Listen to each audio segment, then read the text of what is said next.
नमस्कार दोस्तों, स्वागत है आपका अपने YouTube चैनल पीसीएस क्लासेस पर। मैं आनंद सिंह स्वागत करता हूं आपका हमारी नई सीरीज में। नई सीरीज का मतलब क्या, एनसीईआरटी से कुछ अलग शुरू किया है? नहीं, एनसीईआरटी से अलग शुरू नहीं किया है। बट हमने अभी जस्ट ज्योग्राफी की सीरीज स्टार्ट की हुई थी। ठीक है। हम प्लस में अब, जैसे कि मैंने आपको बोला था, फ्रीक्वेंटली आपको वीडियोस मिलेंगी। तो पॉलिटी भी मैंने स्टार्ट कर दी है। ठीक है। अब ज्योग्राफी प्लस पॉलिटी, और इन फ्यूचर आपको history and science plus science, इन सब की वीडियोस साथ साथ में साइमल्टेनियसली मिलनी शुरू हो जाएगी। ठीक है। तो स्टार्ट करते हैं हमारी पॉलिटी की सीरीज से। आज पॉलिटी का पहला चैप्टर है, सिक्स क्लास की एनसीईआरटी का पहला chapter, understanding the diversity. Understanding the diversity, diversity से मतलब क्या होता है? विविधता। डाइवर्सिटी का मतलब क्या है? विविधता। और इस चैप्टर को पढ़ते समय हम जानेंगे कि भारत में कैसे अलग अलग भांति भांति प्रकार के लोग हैं, वो कैसे आपने डील करते हैं, कैसे उन्होंने अपनी अडेप्टेशंस की हुई हैं। इस चीज के बारे में हम समझेंगे। और इंडिया में जो डाइवर्सिटी है, जो उस फॉर्म को हम समझेंगे कि एक्चुअली में डाइवर्सिटीज है क्यों, और क्या क्या कहाँ कहाँ के उनके इन्फ्लुएंसेस हैं। ठीक है, क्या क्या चीजें उन पे इन्फ्लुएंस करती हैं जो इंडिया में इतनी ज्यादा डाइवर्सिटी। तो बढ़ते हैं चैप्टर पे। तो अलग अलग देखो, जब हम डाइवर्सिटी की बात करते हैं, तो डाइवर्सिटी की बात करें तो डाइवर्सिटी के अकॉर्डिंग अलग अलग लोग, अलग अलग अपीयरेंस वाले लोग होते हैं। ठीक है। इंडिया में क्या है, अलग अलग अपीयरेंस के लोग हैं। जो कोई काले हैं, कोई गोरे हैं, कोई मध्यम से कलर के होते हैं। ठीक है। उनका अपीयरेंस अलग अलग होता है। कोई किनके कहीं पे हाइट स्ट्रक्चर्स, बॉडीज थोड़ी ज्यादा बड़े होते हैं, बड़ी होती हैं। जैसे पंजाब के, अगर बता बोला जाए तो पंजाब के लोगों को ज्यादातर गबरू जवान टाइप दिखाया जाता है, जिसकी इनकी मतलब इनकी हाइट बड़ी होगी, ये शरीर से चौड़े होंगे, ऐसा अपीयरेंस इनके लिए दिखाया जाता है। लेकिन वहीं पे अगर हम बात करें अदर स्टेट्स की या नॉर्थ ईस्ट स्टेट्स की, नॉर्थ ईस्ट स्टेट्स में आपको शरीर मतलब काफी हाइट, छोटी हाइट के लोग मिलेंगे। तो जस्ट इनके अपीयरेंस की बात करते हैं, अपीयरेंस के हिसाब से। उसके बाद रीजनल, जैसे मैंने पंजाब और नॉर्थ ईस्ट का एग्जांपल दे दिया। ठीक है, रीजनल के हिसाब से। उसके बाद कल्चर, अलग अलग कल्चर में अलग अलग religious terms, people are different. Basically क्या कहते हैं, लोग हमेशा अलग अलग तरह के होते हैं, अलग अलग चीजों के अकॉर्डिंग। ठीक है। अपीयरेंस के अकॉर्डिंग, रीजनल के अकॉर्डिंग, कल्चरल और रिलीजियस टर्म्स, ये सारी चीजें। उसके बाद इसके अलावा और क्या चीजें हैं, लोगों के पास अलग अलग डिफरेंट लैंग्वेजेस हैं, डिफरेंट रिचुअल्स भी होते हैं। ठीक है। हाँ, अगर हम इंडिया को एज अ होल कंसिडर करें, तो इंडिया का एज अ होल की बात अगर हम करते हैं, तो इंडिया में ना बहुत ज्यादा डाइवर्सिटी। ठीक है। फ्रॉम कश्मीर टू कन्याकुमारी, या उससे भी टॉप मोस्ट लद्दाख की बात करते हैं, लद्दाख लद्दाख से केरल, कन्याकुमारी, तमिलनाडु, ये जो पार्ट्स हैं इंडिया के, यहाँ तक है ना, अगर आप आओगे तो आपको बहुत ज्यादा लैंग्वेजेस की वेरिएशंस देखने को, रिचुअल्स में बहुत ज्यादा वेरिएशंस देखने को मिले। तो बेसिकली हमें सबसे पहले जो समझना है कि डाइवर्सिटी होता क्या है और इनइक्वालिटी होता क्या है। तो डेफिनेशन तो हमारी क्लियर हो गई है। ठीक है। अलग अलग कल्चर के अलग अलग रीजनल लोग देखने को मिलते हैं, वो उसको डाइवर्सिटी कहते हैं। तो डाइवर्सिटी और इनइक्वालिटी में डिफरेंस क्या है? देखो, डाइवर्सिटी तो मैंने आपको बता दिया, विविधता। ठीक है। इनइक्वालिटी क्या होती है? इनइक्वालिटी का मतलब होता है असमानता। ठीक है, असमानता। तो इनइक्वालिटी और असमानता, ये जो वर्ड्स हैं, डाइवर्सिटी से काफी अलग है। ठीक है। डाइवर्सिटी में हम विविधता को देखते हैं, यानी जो लोग हैं, they are belonging to different classes, regions, religion. वो अलग धर्म से हैं, अलग क्लासेस से है, अलग रीजन से है, क्षेत्र के हिसाब से बटे हुए हैं। लेकिन इनइक्वालिटी में वो रिसोर्सेज के अकॉर्डिंग बढ़ते हैं। इनइक्वालिटी में जो लोग बढ़ते हैं, वो रिसोर्सेज के अकॉर्डिंग बढ़ते हैं। रिसोर्सेज इन द सेंस कि अगर हम बात करें रिसोर्सेज की, तो लोगों के पास वो अपॉर्चुनिटीज ही नहीं मिली ना। लोगों को तो वो अपॉर्चुनिटीज ही नहीं मिली जिसमें वो पर्सन्स मतलब एक सिमिलर हो सके। कहने का मतलब, लोगों के पास सेम टाइप के रिसोर्स नहीं है, या लोग रिसोर्स अफोर्ड नहीं कर सकते। जैसे डाइवर्सिटी का अगर एग्जांपल देखें तो India is a diverse country. यहाँ पे अलग अलग रिलीजन्स के लोग पीसफुली रहते हैं। वहीं पे अगर हम बात करें इनइक्वालिटी की, तो division of society on the basis of caste system, अगर कास्ट सिस्टम के हिसाब से हम इनइक्वालिटीज को बढ़ावा देखने को देख मिले, तो कहते हैं ना कि जैसे एक घड़ा बनाने वाले का जो बच्चा है या बेटा है वो घड़ा ही बनाएगा, एक लोहार का बेटा लोहार ही बनेगा। इस टाइप की जो आइडियोलॉजीज है वो इनइक्वालिटी को शो कर, ठीक है। A potter son is force to remain a potter. Diversity in India, next topic हमारा होगा डाइवर्सिटी इन इंडिया। तो डाइवर्सिटी इन इंडिया देख की बात करें तो India is a country of much diversity due to presence of different languages, various types of food, festivals, religions. मतलब हमारे पास इतने सारे रिलीजन्स हैं, इतने सारे फेस्टिवल्स हैं, इतने सारे वेराइटीज ऑफ फूड्स हैं, ठीक है। हम particularly state by state change करते रहते हैं। हरियाणा में कहते हैं दूध दही का खाना, ठीक है, वहीं पे दूध दही दिल्ली वालों से नहीं लिया जाता, ठीक है। बेसिकली तो यूज वो करते हैं लेकिन उस क्वांटिटी में नहीं करते जितने हरियाणा में करते हैं, ठीक है। तो ये चीजें डिफरेंस लाती हैं, यही चीजें डाइवर्सिटी लाती हैं।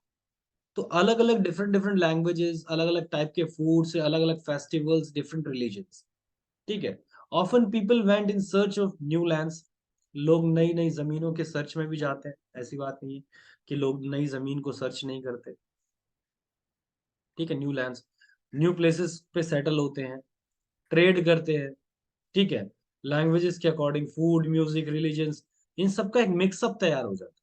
मिक्सअप तैयार होने से सेंस कि आजकल के जो कल्चर्स हैं वो इंटरमिक्सिंग हो गए, ठीक है। इंटरमिक्सिंग हो गए, और एनी हाउ ये कुछ नया भी है, और ऐसा होता काफी टाइम पहले से आता है, होता आ रहा है। जैसे अगर हम बात करें, जैसे गणेश चतुर्थी है, महाराष्ट्र का फेस्टिवल, अब हरियाणा में भी मनाया जाता है, पंजाब में भी सेलिब्रेट किया जाता है, ठीक है। तो कहने का मतलब इन द सेंस कि हम अब हमारे जो कल्चर्स हैं उनको इंटरमिक्स कर रहे हैं, ठीक है। हमारे कल्चर्स आपस में मिक्स होते जा रहे हैं। जो regions are very become very diverse because of their unique histories.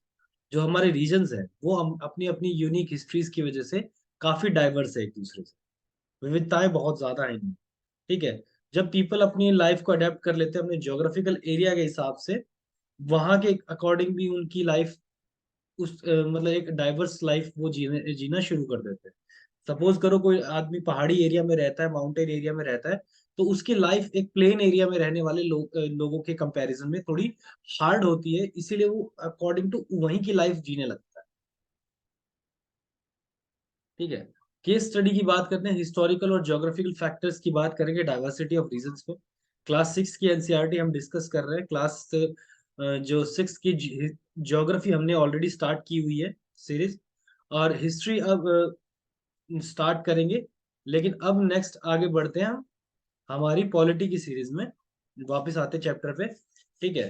Historical and geographical factors influencing the diversity of region. Case study of Ladakh, Ladakh की बात कर रहे हैं। फर्स्ट ऑफ ऑल जो प्लेस है लद्दाख, ठीक है। हमारी जो यूनियन टेरिटरी है अभी ये, यूनियन टेरिटरी, जो इंडिया की यूनियन टेरिटरी लद्दाख, वहां की बात कर रहे हैं। ज्योग्राफी कैसी है, लद्दाख की ज्योग्राफी कैसी। लद्दाख एक कोल्ड डेजर्ट, ठीक है। लद्दाख क्या क्या है, एक कोल्ड डेजर्ट। कोल्ड डेजर्ट क्योंकि यहाँ पे ज्यादा वैरायटी ऑफ वेजिटेशन नहीं देखी जाती, ठीक है।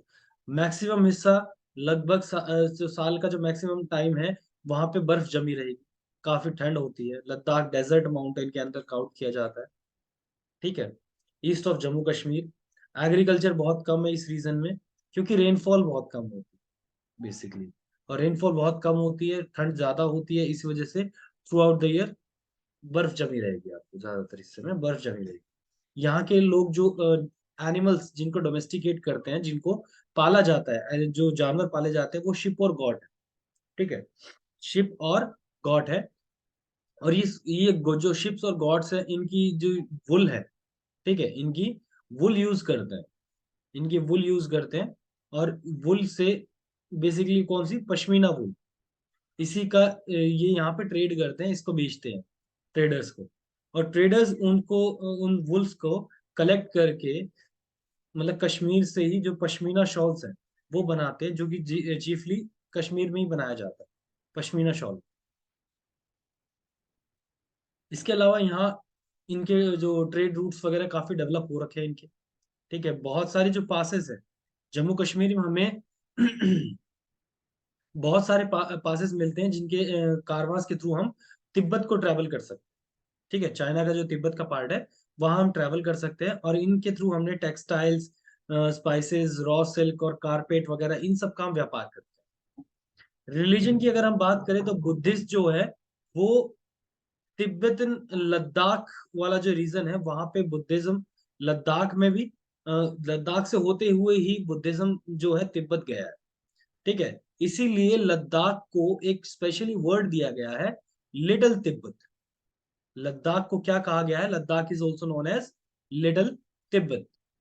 इस्लाम धर्म का जो प्रोपगेशन है वो भी इस एरिया में लगभग 400 साल पहले ही हुआ है, 400 ईयर्स अगो इस्लाम यहाँ पे काफी पॉपुलर हुआ। ठीक है,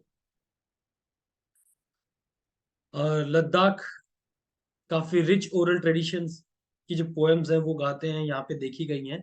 और तिब्बतन जो नेशनल एपिक सॉन्ग्स हैं, ठीक है, तिब्बत के लोगों का नेशनल एपिक जो सॉन्ग है वो यहाँ पे देखने,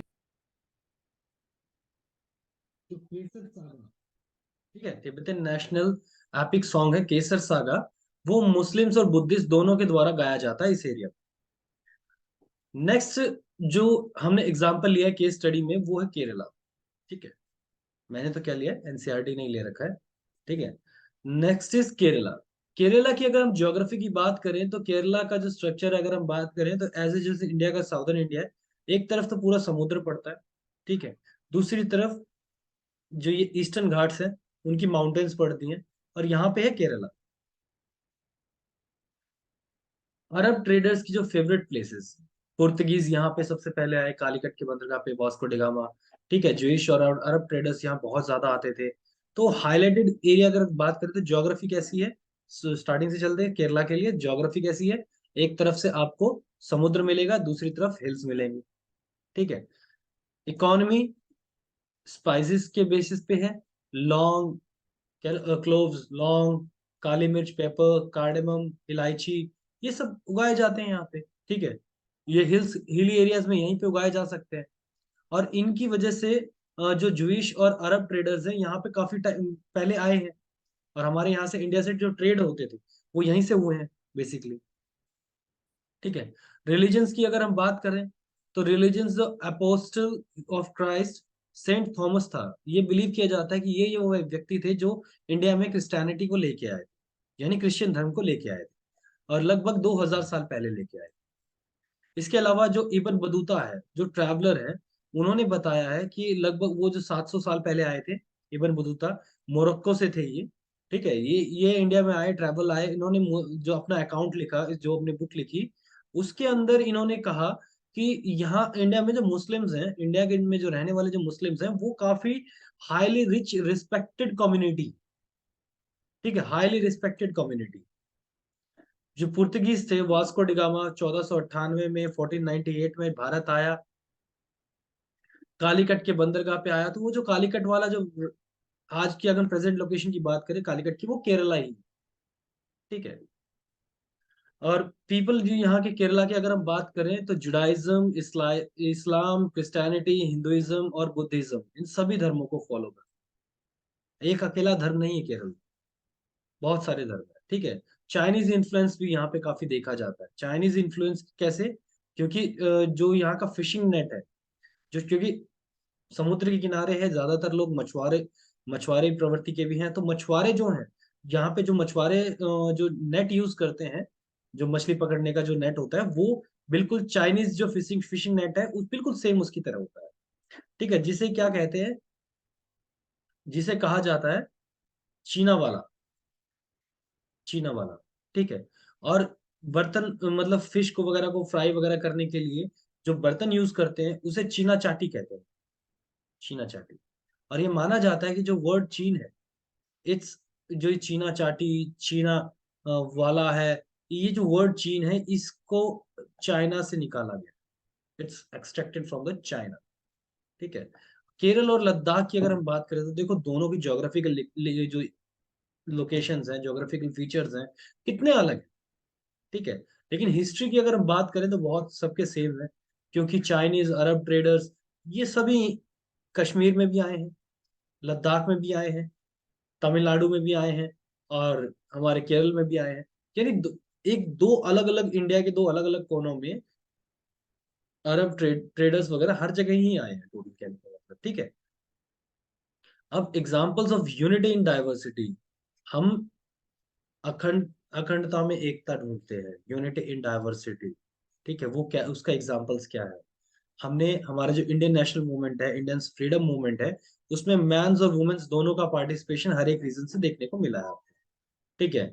अलग अलग कल्चरल रिलीजन्स, जो रीजनल बैकग्राउंड्स हैं, उन हर जगह से वो लोग आए हैं, मर्द भी आए हैं, औरत भी आई हैं, तो सभी के सभी को पार्टिसिपेशन देखने को मिला, चाहे वो किसी भी कल्चर का हो, किसी भी धर्म का हो, किसी कहीं से उसका बैकग्राउंड हो। ठीक है। सॉन्ग्स और सिंबल्स जो इस समय एमर्ज हुए, जैसे कांस्टेंट रिमाइंडर की तरह काम किया है उन्होंने। जैसे हमारे जो नेशनल फ्लैग्स हैं, प्रोटेस्ट का एक बहुत अच्छा सिंबल था ये ब्रिटिशर्स के खिलाफ। ठीक है। जवाहरलाल नेहरू ने अपनी जो बुक है डिस्कवरी ऑफ इंडिया, उसमें कहा, Indian unity is not something imposed from the outside. यानी जो भारत की जो अखंडता है, यूनिटी है, ये कहीं बाहर से नहीं लाई गई। ठीक है। ये हमारे मन में कहीं डीपर इनसाइड हमारे थी। ठीक है। जो काफी टॉलरेंस के बाद एकदम बाहर आई प्रैक्टिस में। And in every variety acknowledged and even encouraged. जितनी भी वैरायटीज हैं हमारे यहाँ पे, सभी को एक्नॉलेज किया जाता है, सभी को बढ़ावा दिया जाता है, सभी को एनकरेज किया जाता है। ठीक है। चाहे इंडिया कितनी भी डाइवर्स कंट्री है, लेकिन India is one. Interesting points, interesting points interesting points में हम बात करें तो नेहरू, यानी जवाहरलाल नेहरू जी वो व्यक्ति थे जिन्होंने यूनिटी इन डाइवर्सिटी जो टर्म है, ये जो फ्रेज है, वो कॉइन किया था हमारी कंट्री के लिए। ठीक है। नेशनल एंथम कंपोज किया गया था रविंद्रनाथ टैगोर के द्वारा, जो कि अनदर एक्सप्रेशन है यूनिटी ऑफ इंडिया का। लेकिन गुरुदेव रविंद्रनाथ टैगोर ही वो व्यक्ति थे जिन्होंने जन गण मन को 1919, यानी प्रॉपरली बताऊं तो फरवरी 1919 में बंगाली भाषा से इंग्लिश में ट्रांसलेट किया। जहां पे किया था, उस जगह का नाम है मदन पाले, Chittor, Chittor district, sorry Chittoor, Chittoor district. Chittor तो राजस्थान में हो जाएगा, it is in Chittoor. Chittoor district के जो जगह है, गांव है मदन पाले, वहां बैठ के इन्होंने ये काम किया था। ठीक है। तो नेक्स्ट चैप्टर अगली वीडियो में अगले चैप्टर पे आएंगे। Now thank you for watching. ठीक है। Thank you for watching. And please in videos को कंप्लीट देखा कीजिए, ताकि आपको कंप्लीट अच्छे से नॉलेज मिल सके। ठीक है। ये सीरीज जो चल रही है, आपको इन फ्यूचर एक एचसीएस या यूपीएससी एस्पिरेंट बनने में कामयाबी मतलब मिलेगी आपको। हो सकता है कि आप एक अच्छे एचसीएस या यूपीएससी अधिकारी बन जाए इन वीडियोस के थ्रू। ठीक है। these are these videos are to give you a proper knowledge. Okay, so please watch it complete.